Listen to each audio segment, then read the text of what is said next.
Liepājas Svētās Annas baznīcas draudze ir viena no lielākajām pilsētā. Ceļu uz šo dievnamu raduši daudzi pazīstami uzņēmēji un politiķi. Draudzes priekšnieks nu jau gadus 6 ir Jānis Vilnītis. Viņš arī akciju sabiedrības Liepājas papīrs prezidents. Tas sakrit ar to, ka baznīcai vajadzēja remontus, vajadzēja jumtu mainīt, vajadzēja sienu šeit bija jākrāso, te grīda bija jāmaina, siltināšana, apkurs sistēma, ārpus jāsaka, ļoti daudz darba bija. Un tad faktiski sanāca tā, ka es uzreiz iesaistījos šajos darbos, ka bija ko darīt, ko vadīt, sekot līdzi tāmas izdevumu, kas to veiks. Mēs pirmā baznīca, viena no retajām baznīcām Latvijā vispār, kas bankā paņēma kredītu. Pirmā kārtā, kas mums ļoti palīdz, ka mācītājs ir iekopis šeit to 10. tiesu. Es domāju, ka liela daļa draudzes locekļu tiešām 10. tiesu arī atstāja šeit. Un es pēc savu piemēru pateiktu, ka tas nāk atpakaļ. Tieši, netieši, bet tas nāk atpakaļ. Un tas padara šo roku, kas dod to 10. tiesu arī svētīgu un auglīgu darbā, biznesā. Dievam, es domāju, es ticu ļoti sen no dzimšanas. Tikai, protams, man ģimenē nebija tādas tradīcijas, ka mamma vai, tētis būtu gājuši baznīcā. Cik es zinu, mana omāma gāja baznīcā. Bet, jau no mazotnes bija tā saprašana, ka ir Dievs. Faktiski kaut kādā mērā es tam tuvojos. Tikai, protams, nemācīju to ceļu atrast. Bet, mans stāsts ir tāds, ka es atradu baznīcu tā, ka man dzīvē gāja grūti, ļoti grūti. Un tas nāca pēc palīdzības. Tas bija 93. gadā. Tad no tā laika faktiski tiešām Dievs uzklausīja manas lūkšanas, kā es nemākulīgi lūdzos. 95. gadā jau es kristījos, iesvētījos, bet tā godīgi, ja man jāsaka, pēc 2000. gada, tad es tā nopietnāk, dziļāk, jo tie 5 gadi faktiski bija tādi, kā es tagad jau saucu daudz par tādiem nomināliem kristiešiem, kas ir kristīti, iesvētīti, bet parādās baznīcā no augstākais 2 gadā. Tad es droši vien tos 5 gadus varētu nosaukt tuvu tādiem. Bet pēc 2000. gada, protams, ir savādāk, ir mainījies un esmu dziļāk. Tas ir sakrits ar to, ka mums baznīcā atnāca 2002. gadā, ja nemaldos, mācītājs Jānis Bitāns. Faktiski ar viņa atnākšanu arī man tāda dziļāka baznīcas dzīve arī sākās. Viņš ir ļoti loģisks mācītājs, ļoti tāds kanonisks, dziļi ticībā, izdzīvo viņu, izskaidro, arī piemēro šos Dieva principus un Bībeles principus dzīvē. Tas noteikti uzrunā, un tas uzrunā arī ļoti daudz, jo uz šo brīdi Liepājas Svētās Annas draudze ir katrā ziņā lielākā. Tas nav tāda tukša lielība, tā ir. Es domāju, ka tas ir ne tikai tāds kā panākums, ko var palielīties, bet tas ir tāds pienākums. Jo tā laktiņa jānotur un arī tā augstā kvalitāte, manuprāt, kas šeit ir sasniegt, tas ir kā tāds izaicinājums arī visiem citiem, kad censties savus draudzus arī pulcināt kuplākus.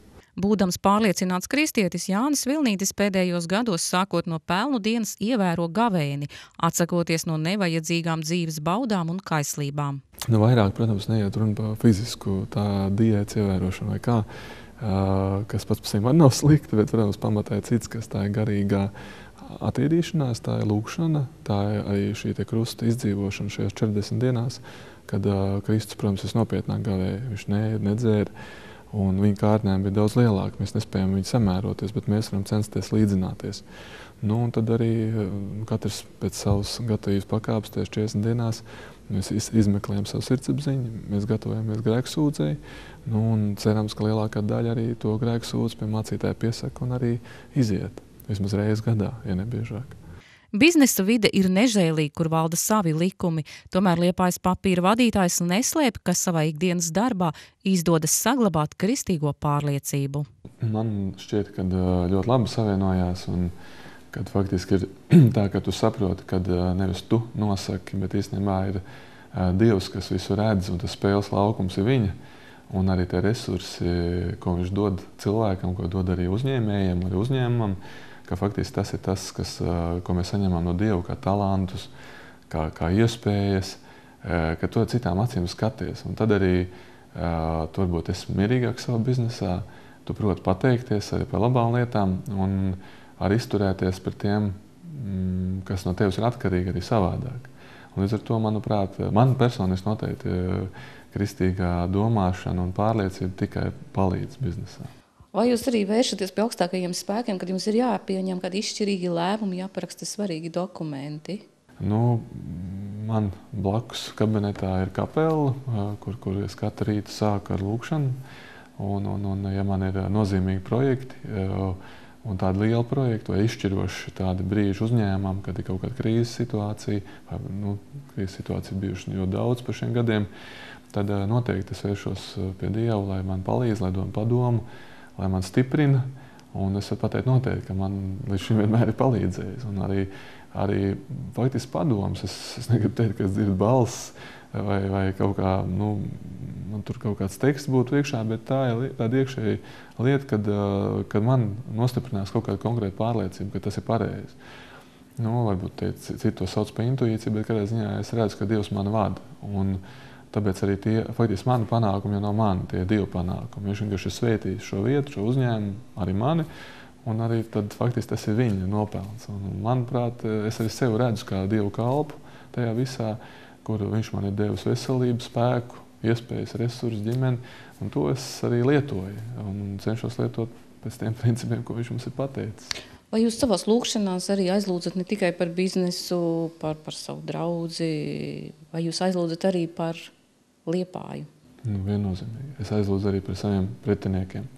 Ja man tāda rodās, vai tie ir viedokļi pretinieki, vai tie ir jābūt kādi pretinieki, kas, ko es zinu, nesaucot nevienu konkrēti, kas pret mani uzņēma kaut ko dara, vai pret mani dara kaut ko politikā.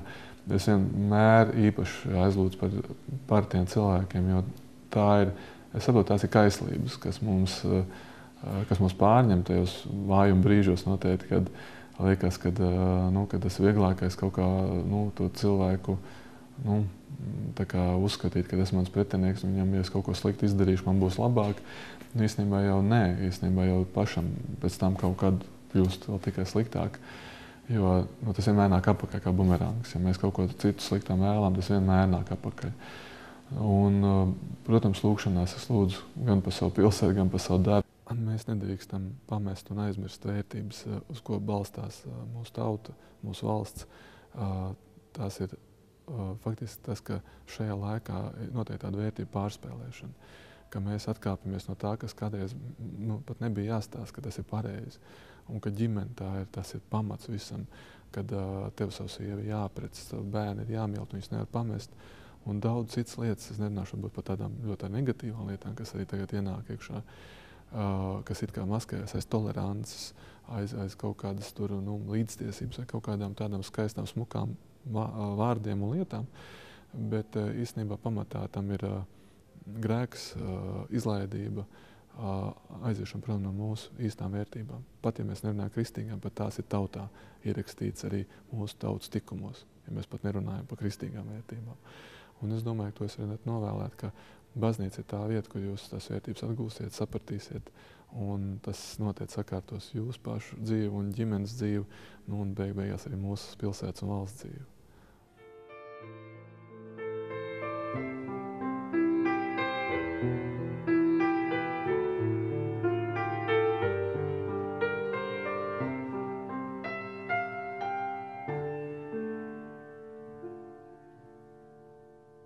Viens no savulaik ietekmīgākajiem Liepājas uzņēmējiem, Ivars Kesenfelds, savu ceļu uz dievnamu atradis pavisam nesen, kaut gan saskarsme ar baznīcu bijusi jau bērnībā. Kā pats atzīst, tad dzīve izmetusi visdažādākos līkločus, katreiz dodot kādas mācības vai norādes par patiesajām vērtībām. Mani vecāki un vecvecāki bijuši ticīgi cilvēki. Un sevišķi mana vecā māte. Es arī baznīcā bērnībā esmu gājis kopā ar vecākiem, bet epizodiski. Kaut gan tas man toreiz īpaši nepatika. Bet, kas attiecās uz manu pievēršanos Dievam vai baznīcai, es domāju, ka tas šeit ir iemesls Šeit ir dažādi iemesli. Viens no iemesliem ir tas, ka es savā dzīvē esmu samērā daudz grēkojis un atradies ļoti kritiskās, pat neapskaužamās situācijās. Un Dievs man vienmēr ir palīdzējis vilkt no šīm nepatīkamām situācijām laukā. Tas jau, un man vienmēr ir bijusi tāda sajūta, kad Dievs man piedod, kaut gan es tam Dievam īpaši ar viņu nekontaktējos un neticu it kā. Jo baznīca man visu laiku asociējās ar mācītājiem, kuriem es ne visai esmu ticējis un dažreiz viņus esmu noskatījis par liekuļiem. Un tāpēc es īpaši uz baznīcu neesmu gājis, izņemot ar saviem piederīgiem Ziemassvētkos, tādā pieklājības apmeklējumā. Es domāju, ka man pievēršanās baznīcai un visvairāk es sekmējis mācītājs Jānis Bitāns. Mēs ar Jāni iepazināmies gadus jau 7 atpakaļ. Un tad kādus gadus 4 atpakaļ es sāku apmeklēt Annas draudzi. Vispirms gribu teikt, ka Annas baznīcā es esmu kristīts. Un es uzskatu, ka šī baznīcā ir gars. Un ļoti svarīgi ir, ka baznīcā manā skatījumā ir gars, jo baznīca bez gara ir tikai nekustamais īpašums. Un es domāju, ka šo garu iegūs arī pateicoties Jānim Bitānam. Bet tas viss nāca pakāpeniski, tas nav tā uzreiz. Man arī sevi ir varbūt vēl daudz lietas neskaidrs, ja? Ir kaut kādas pretrunas, kuras varbūt nevaru uzreiz saprast, kas attiecās uz Dievu kā tādu. Bet es ņem ticu. Es domāju, ka lielās lietās mūs visus vada Dievs. Bet es šeit negribētu īpaši izcelt uzņēmēju darbību un kaut kādu citu sfēru. Es domāju, ka Dieva gars iet caur katru mūsu dvēseli. Es Dievu vairāk lūdzu klusībā un varbūt pat mazāk baznīcā. Un savās domās es to daru. Pēdējā laikā es vairāk lūdzu Dievu par saviem bērniem, par Liepāju. Jūs arī piedalīsieties krusta gājienā? Es domāju, ka nē. Es varbūt līdz tam neesmu vēl izaudzis. Vēl neesat piedalījies? Nē. Un dievkalpojumā lieldienu? Protams.